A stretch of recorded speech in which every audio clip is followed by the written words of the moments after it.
Okay, everybody, welcome back to theory lesson number 3, what the heck are chord symbols?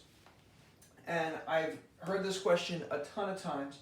I have a student come up to me in jazz band and say, Mr. Myers, in the solo section, there's all these symbols or shapes above the measures, and I don't know what they mean.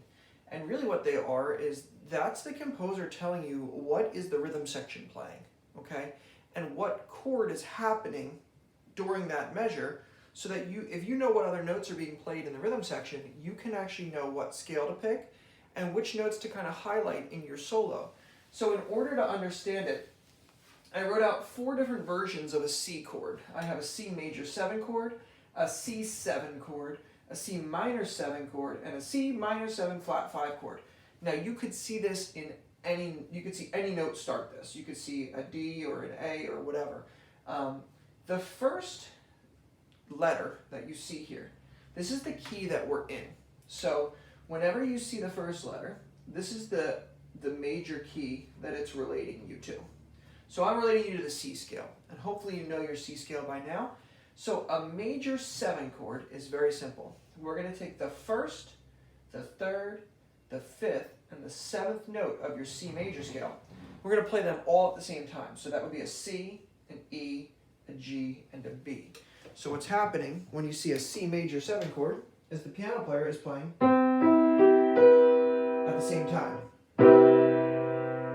Okay, that's a major 7. Now the next one is one of the most common chords that you're going to see, especially when we get into our blues lesson. That's a C, it's a C7 chord. Now, the only difference here is it's missing that major notation. What that means is we're no longer going to be playing a C major chord. This is a C dominant 7th chord.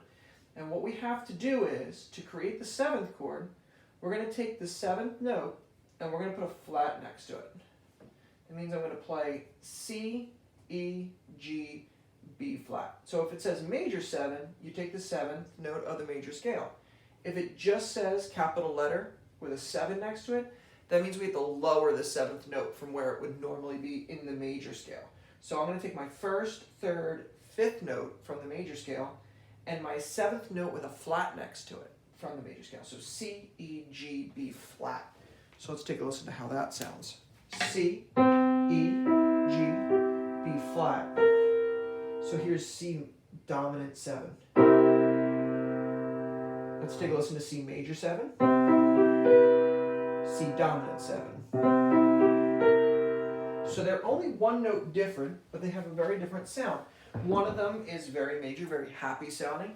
One of them is very hip, very cool. So it's used a lot in rock and roll. It's used a lot in funk and blues and jazz. So you'll see this chord all over the place. We call it the dominant 7th chord. So it's just a 7 next to a capital letter. We take 1, 3, 5. We put a flat next to the 7th from whatever the major scale would be. And that's how you figure out a dominant 7th chord. Next is a minor 7th chord. And if you had a chance to watch my lesson on natural minor, you'll know that to create a minor scale, we typically change the 3rd note, the 6th note, and the 7th note. Now, you'll notice in a chord, we don't always have the 6th note. Actually, we don't normally have the 6th note, especially in jazz. So we're going to take that M-I-N, that minor, and that's going to tell us I need to put a flat next to the 3rd note, and the 7 is there, so I need to put a flat next to the 7th note. So that's going to give me a C, E flat, G, B flat. So again, if we were going to play the 6th note, we could absolutely play a flat 6, or we could go into a different mode of minor and we could actually play a regular 6, which would actually create a Dorian mode, but we're not there yet. So C minor 7, you're going to take your C scale, you're going to put a flat next to the 3rd note for minor and a 7th note for the 7 there. And that's going to create a C minor 7 chord. So let's take a listen. Here's C, E flat, G, B flat, C minor 7. Let's go back and listen to a major 7. So here's C, E, G, B, major 7. Here's a dominant 7, C, E, G, B flat. minor 7, C, E flat, G, B flat.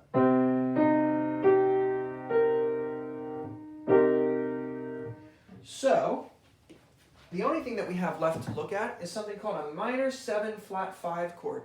And this is another one of the chords that you might run into in jazz band. You might run into if you're a piano player and you're comping changes, or a guitar player. This means we're going to take our normal C major scale. The minor tells us to put a flat next to the 3. The 7 tells us to put a flat next to our 7. And then the flat 5, you guessed it, tells us that we're going to put a flat next to the 5th note. So that's going to be a C, E flat, G flat, B flat. So I've got all 3 of the notes that aren't the root now being altered. And this is going to be something that we call half diminished, okay? You might have heard of a diminished chord if you've studied any classical theory. This is called half diminished because we've only got one flat on the 7th.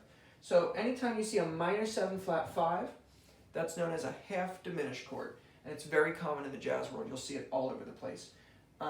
So let's take a listen to how that sounds. Here's a C, E flat, G flat, B flat, C minor 7 flat 5. All right, let's listen to all 4 of them now. So we've got C, E, G, B, makes it a major 7 chord. C, E, G, B flat, makes it a dominant 7 chord. C, E flat, G, B flat is our minor 7 flat 5. I'm sorry, that's our minor 7 chord. And then C, E flat, G flat, B flat gives us our half diminished, otherwise known as minor 7 flat 5 chord. So those are the 4 most common types of chords that you're going to run into as you start entering into the jazz solo world. And remember, this first letter could be anything, could be any note on the piano or any key. And this is the major scale you're going to start with before you start to alter it with these other directions here. So if we were in the key of G, you'd be starting with your G major scale. And you'd be taking your 1st, 3rd, 5th, and 7th note out of G major.